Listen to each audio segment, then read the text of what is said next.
سورہ بقرہ کی آیت نمبر 169 ہے۔ اللہ پاک فرماتے ہیں کہ بے شک وہ تمہیں حکم دیتا ہے برائی کا اور بے حیائی کا، اور تم اللہ تعالیٰ کی ذات کے بارے میں وہ بات کہتے ہو جو تم خود نہیں جانتے ہو۔ اس آیت مبارکہ میں پہلی بات کہ انما کہا گیا ہے، جس کا ترجمہ ہوتا ہے کہ صرف، یعنی کہ شیطان اگر تمہیں حکم دے گا تو صرف اسی بات کا حکم دے گا جو کہ سوء اور فحشاء والی ہوگی۔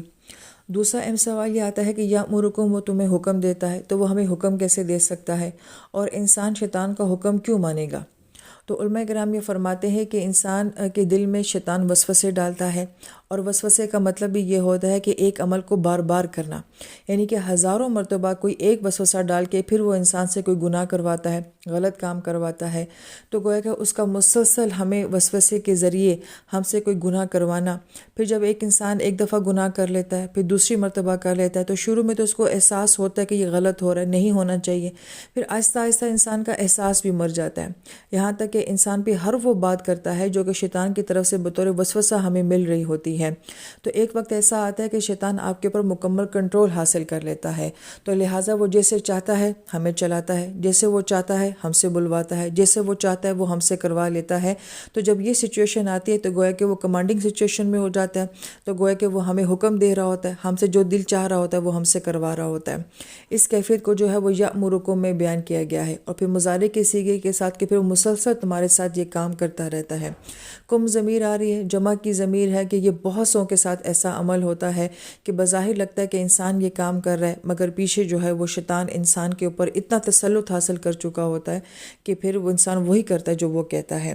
پھر بالسوء کو بتایا گیا تو علماء کرام یہ فرماتے ہیں کہ سوء کے اندر ہر قسم کی برائی آ جاتی ہے۔ مردار جانور کو کہا جاتا ہے اور وہ بدبودار بھی ہوتا ہے، سامنے ہو تو ہر بندہ اسے گھین بھی کرتا ہے۔ تو گویا کہ ہر ایسی برائی کہ جو کہ معاشرے میں بہت بری سمجھی جاتی ہے وہ سوء کے اندر آ جاتی ہے، لیکن اس کے باوجود والفحشاء کو الگ سے بیان کیا گیا ہے۔ فحشاء کے اگرچہ بہت زیادہ معنی بیان کیے گئے ہیں جو کہ سورہ نور میں انشاءاللہ بیان کیے جائیں گے، لیکن ایک عمومی معنی جو فحشاء کا لیا جاتا ہے وہ بے حیائی کا ہونا ہوتا ہے۔ تو گویا کہ بے حیائی ایسا گناہ ہے کہ وہ اگرچہ سوء کے اندر بھی آتی ہے، مگر اس کے باوجود اللہ پاک نے اس کو الگ سے بیان کیا ہے۔ اس سے اندازہ ہو جاتا ہے کہ بے حیائی کا گناہ جو ہے وہ کتنا شدت والا گناہ ہے، اور اللہ تعالیٰ کے نزدیک معاملہ کتنا بڑا ہے کہ اللہ پاک نے اس کو سوء سے الگ کر کے بیان کیا ہے۔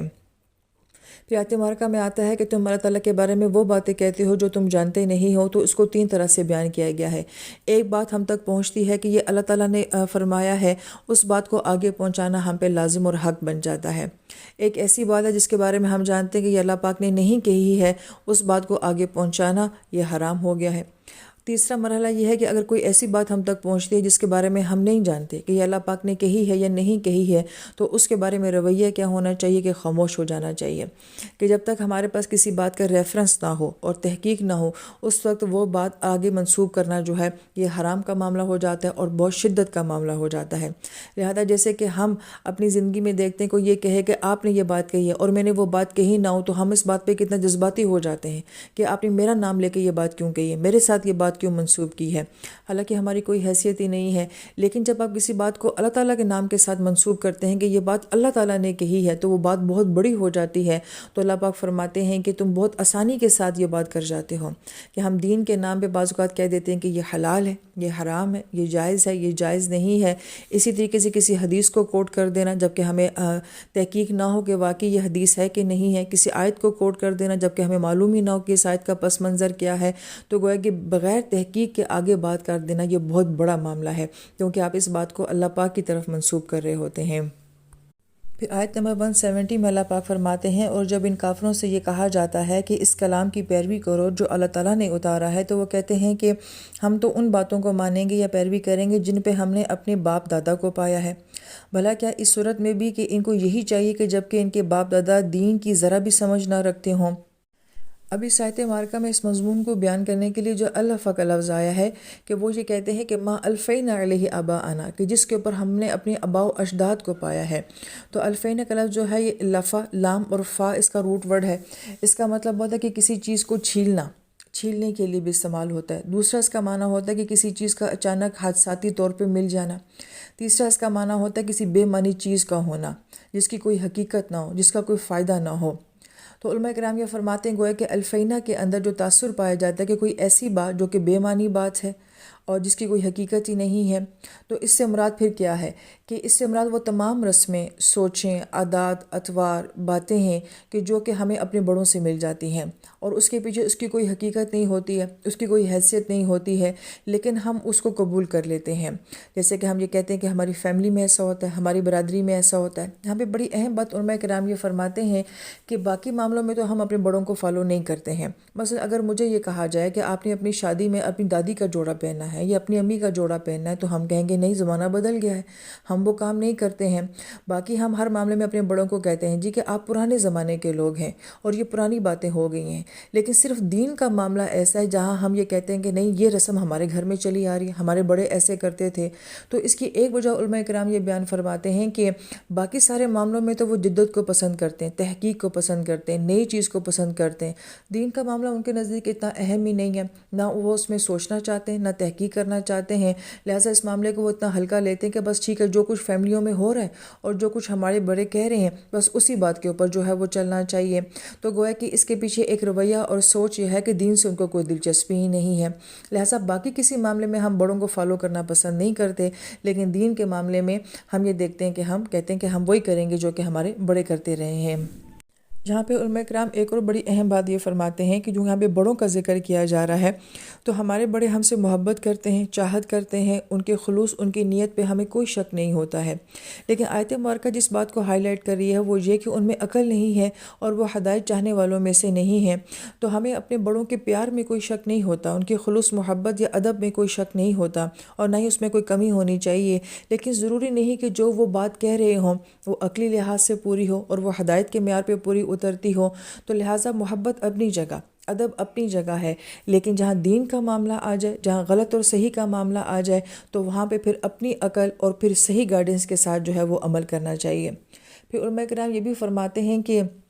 ضروری نہیں کہ ہر بات میں ہمارے ماں باپ یا ہمارے بڑے جو ہیں وہ غلط ہی ہوتے ہوں، تو اگر تو آباء و اجداد کسی عقیدے کے اوپر ہیں، کسی عقلی بات کے اوپر ہیں اور وہ اس معیار پہ اگر پورے اترتے ہیں، تو پھر ان کو فالو کرنا یہ نور علی نور والی بات ہو جاتی ہے۔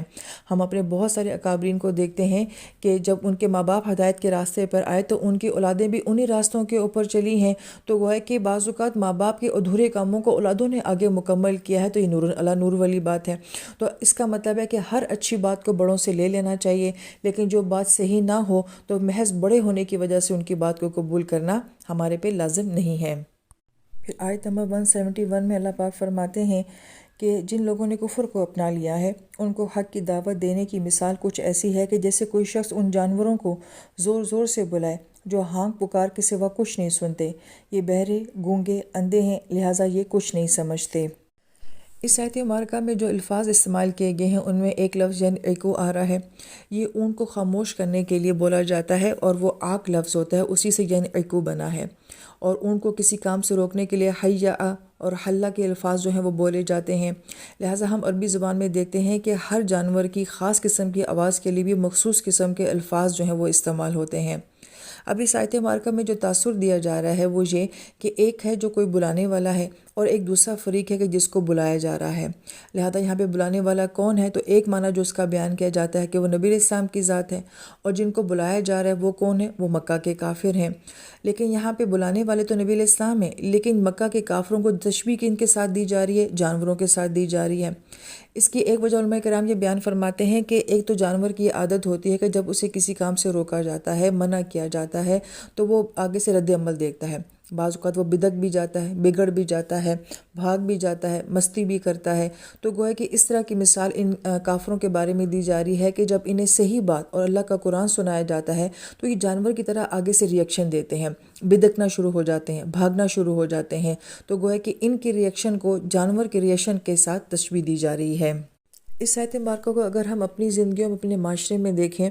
تو ہم دیکھتے ہیں کہ جب کبھی کوئی ہمیں روکنے ٹوکنے کی کوشش کرتا ہے یا سمجھانے کی کوشش کرتا ہے، یا ہم جب لوگوں کے ساتھ اللہ رسول کی بات کرتے ہیں، قرآن کی بات کرتے ہیں، تو کچھ لوگوں کے ریئیکشن سامنے ایسے ہی نہیں آتے ہیں، وہ کہتے ہیں بس خاموش ہو جائیں، ہمیں نہ سمجھایا کریں، ہمیں نہ بتایا کریں، یہ بار بار ہمارے سامنے حدیثیں نہ کوٹ کیا کریں، ہمیں نصیحتیں نہ کیا کریں۔ تو گویا کہ یہ ایک انسان کے اندر مزاج کی بات کی جا رہی ہے کہ جب اس کو کہیں صحیح بات سنائی جاتی ہے تو وہ آگے سے ایسے ریئیکشن دیتا ہے جیسے کہ جانور ریئیکشن دیتے ہیں۔ قرآن تو کافروں کے بارے میں یہ بات کر رہا ہے، لیکن کیا یہ رویے آج ہمیں مسلمانوں میں نظر نہیں آتے، اپنی اولادوں میں نظر نہیں آتے، بلکہ اپنے اندر نظر نہیں آتے ہیں کہ ہم بھی بعض اوقات کسی صحیح بات کے اوپر بدعتنا شروع ہو جاتے ہیں، بھاگنا شروع ہو جاتے ہیں،